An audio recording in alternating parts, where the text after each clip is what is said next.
अस्सलाम वालेकुम। अच्छा, तो हमारी बात चल रही थी हिस्टोलॉजी पर, ठीक है। तो हिस्टोलॉजी में हमने क्या पढ़ा था? एपिथीलियम पढ़ा था। कैसे पढ़ा था वो प्रीवियस वीडियोज़ हैं, ठीक है। हमने क्या पढ़ा था? एपिथीलियम का डेफिनेशन पढ़ा था, उसके बाद इसकी क्लासिफिकेशन देखा था, ठीक है। इसके हमने से एपिथीलियम पढ़ लिया था, क्यूबाइडल एपिथीलियम पढ़ लिया था। तो आज किसके बारे में पढ़ेंगे? कोलमनर एपिथीलियम के बारे में। कोलमनर एपिथीलियम के बाद ट्रांजिशनल एपिथीलियम, फिर आगे आगे, ठीक है, मूव करते जाएंगे, ठीक है। तो पहली वाली वीडियोज़ हो गए। तो यहाँ पर हमने क्या पढ़ा था? Simple cuboidal epithelium. अब सिंपल क्यूबाइडल एपिथीलियम के बाद सिंपल कोलमनर एपिथीलियम में आ जाता है। तो हम आज पढ़ेंगे किसको? इसके ऊपर सिंपल कोलमनर एपिथीलियम, ठीक है। अच्छा, तो ये बात आ जाती है, आज का टॉपिक क्या होगा फिर? Simple columnar epithelium.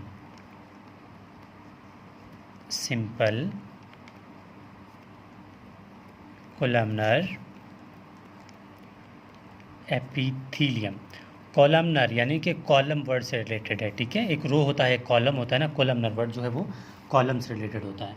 तो हम किस तरह पढ़ेंगे? जो पीछे पढ़ते आए हैं, हमने क्या क्या पढ़ा था, कौन कौन से हेडिंग्स में। सबसे पहले हम डिस्क्रिप्शन की बात करेंगे, ठीक है। डिस्क्रिप्शन,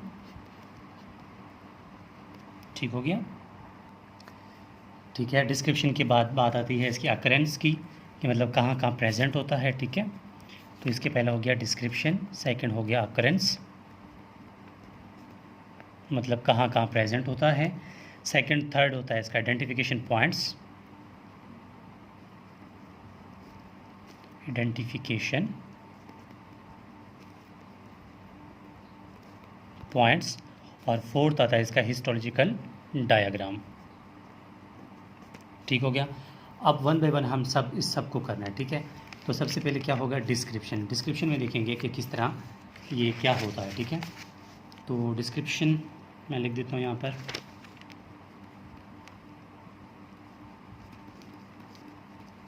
डिस्क्रिप्शन, ठीक है।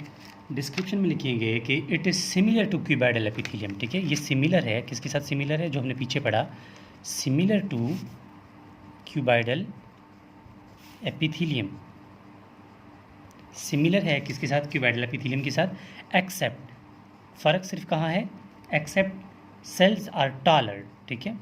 सेल्स आर टालर, मतलब ये है कि क्यूबाइडल सेल, जो क्यूबाइडल एपिथेलियम है उसमें सेल्स छोटे छोटे होते थे, लेकिन यहाँ पर क्या होगा? कोलमनर एपिथेलियम में सेल्स जो है वो टालर होंगे, बड़े बड़े होंगे, ठीक है। इसके अलावा दे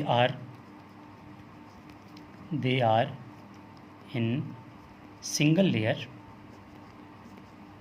सिंगल लेयर में होते हैं, and they have columnar shape, columnar shape. मैंने पहले ही कहा ना कि कॉलम शेप की तरह होते हैं, ठीक है। एक रो होता है, कॉलम होता है ना, तो कॉलम शेप होते हैं ये। इसके अलावा इसकी अकरेंस की बात करते हैं, कहाँ कहाँ प्रेजेंट होता है, ठीक है। आपको फर्स्ट ईयर हिस्टोलॉजी में यही तो पूछते हैं कि कहाँ कहाँ प्रेजेंट होता है, ज़्यादातर यही पूछते हैं, ठीक है। अकरेंस इसकी है तो आप भी कह सकते हैं कि स्मॉल इंटेस्टाइन में मौजूद होता है, स्मॉल इंटेस्टाइन में प्रेजेंट है, ठीक है। इसके अलावा ये गाल ब्लैडर में प्रेजेंट होता है, गाल ब्लैडर में प्रेजेंट होता है। इसके अलावा जो लाइनिंग ऑफ यूट्रस है वहाँ पर प्रेजेंट होता है, यूट्रस, ठीक है, वहाँ पर प्रेजेंट होता है। और बहुत इंपॉर्टेंट है, ये पूछते हैं, याद रखना है आपने, इसको लाजमी याद रखना है, ठीक है। और ये पूछते हैं कि जो सिंपल कोलमनर एपिथेलियम है वो कहाँ कहाँ प्रेजेंट होता है? Gall bladder, uterus and small intestine, ठीक हो गया। अब इसके अलावा अभी भी कह सकते हैं कि पॉइंट्स ऑफ आइडेंटिफिकेशन, ठीक है। पॉइंट्स ऑफ आइडेंटिफिकेशन में आप लिख सकते हैं कि ये जो हैं सिंगल लेयर में होते हैं, ठीक है, सिंगल लेयर में होते हैं। इसके अलावा कॉलम शेप होते हैं, ठीक हो गया। अब ये कह सकते हैं सेल की जो हाइट है वो ग्रेटर है विड्थ से, ठीक है। सेल्स हाइट जो है, सेल्स की जो हाइट है वो क्या है? ग्रेटर है, किससे? विड्थ से, ठीक है। आप ये भी लिख सकते हैं। इसके अलावा जो इसके सेल्स के हैं ना, ओवल शेप न्यूक्लियस होता है सेल्स के अंदर, ओवल शेप न्यूक्लियस इसके सेल्स में होते हैं, ठीक है। वो इतना ख़ास नहीं है, लेकिन अकरेंस ज़्यादा पूछते हैं, ठीक है। इसके अलावा इसकी हिस्टोलॉजिकल डायग्राम,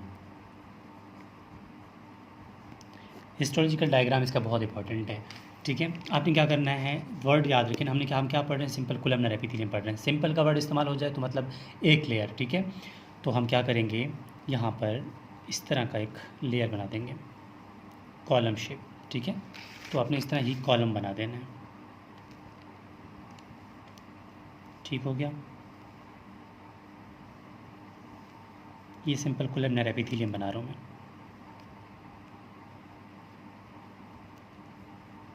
ठीक हो गया।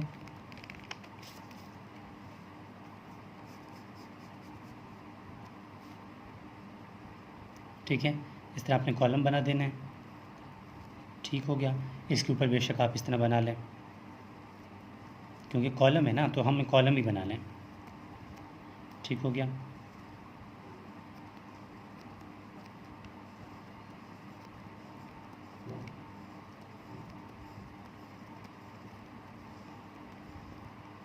ये हो गया सिंपल कोलमनर एपिथेलियम, ठीक है। ये इस तरह,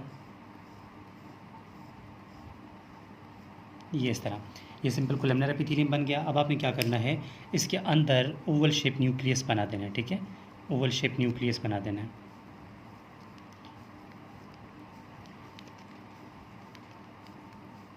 ठीक हो गया। ये इसका हो गया ओवल शेप न्यूक्लियस, ठीक हो गया। इसके ओवल शेप न्यूक्लियस हो गए। अब आप इसको क्या करेंगे, यहाँ पर इसको न्यूक्लियस एज अ लेबल करेंगे, न्यूक्लियस हो गया, ठीक है। ये इसका मेम्ब्रेन हो गया, ये मेम्ब्रेन हो गया। और लास्ट में ये जो सेल्स हैं इनको आप एज इस तरह करके लिख सकते हैं कि कोलमनर सेल्स होते हैं, कोलमनर सेल्स। तो यहाँ पर बात कंप्लीट हो जाती है कि सिंपल कोलमनर एपिथेलियम क्या होता है, कहाँ प्रेजेंट होता है, इसकी डिस्क्रिप्शन क्या है और इसका हिस्टोलॉजिकल डायग्राम क्या होता है। तो देखें, हम उसी तरह काम करते रहेंगे जो कि हमारी प्रीवियस वीडियोस थी। इसके बाद ट्रांजिशनल सिंपल ट्रांजिशनल एपिथेलियम की बात आएगी, फिर हम वन बाय वन इसके डिवीज़न पे जाएंगे, ठीक है।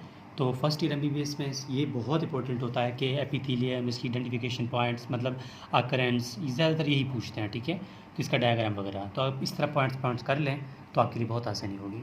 Thank you.